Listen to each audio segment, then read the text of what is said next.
তো জি, আমি আবার বলছি যে আওয়ামী লীগের যে লঙ্গির তলের বিষয়টা সামাজিক যোগাযোগ মাধ্যমে ব্যাপকভাবে ভাইরাল। তো ওই বিষয়টা আমরা দ্বিতীয়বার ধরে নিলে ভুল কিছু হবে না মনে হয়।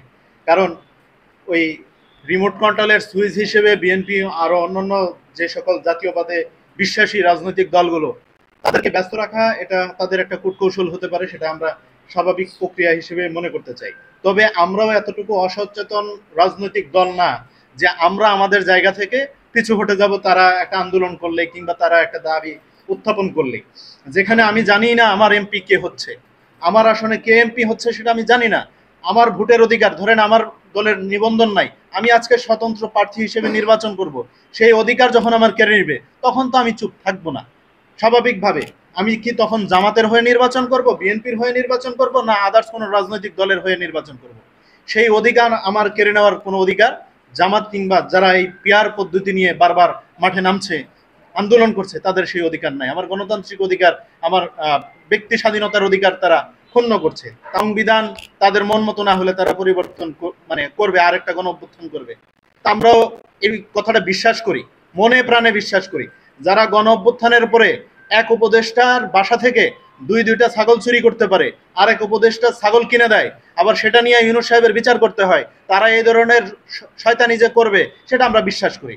তবে হ্যাঁ, বাংলাদেশের মানুষ এতটুকু ব্যাককল হয় নাই যে বারবার তাদের ডাকে সাড়া দিবে। মানুষ একত্রিত হয়েছিল, একত্রিত হওয়ার কারণ ছিল সকল মৌলিক অধিকার থেকে শুরু করে সবকিছু থেকে বঞ্চিত হয়েছিল 17 বছর।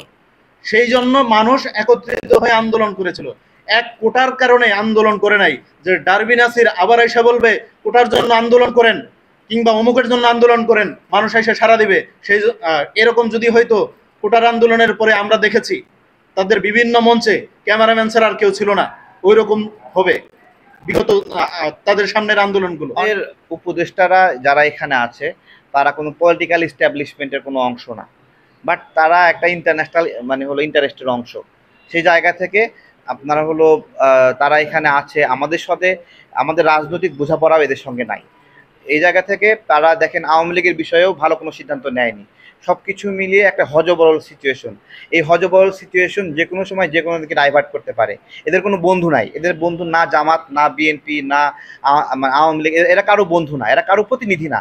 এদের হুকুম একটা স্কুল কলেজ মাদ্রাসা পর্যন্ত পৌঁছায় না।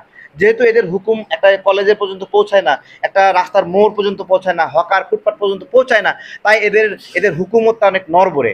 এই নড়বড়ে হুকুমতের জন্যই বলছিলাম যে এরা যদি বাংলাদেশের পরিপন্থী কিছু করে, যদি সঠিকভাবে নির্বাচন দিতে না পারে, তাহলে এদের অবস্থা নেপালের এরকম হওয়ার সম্ভাবনা আছে।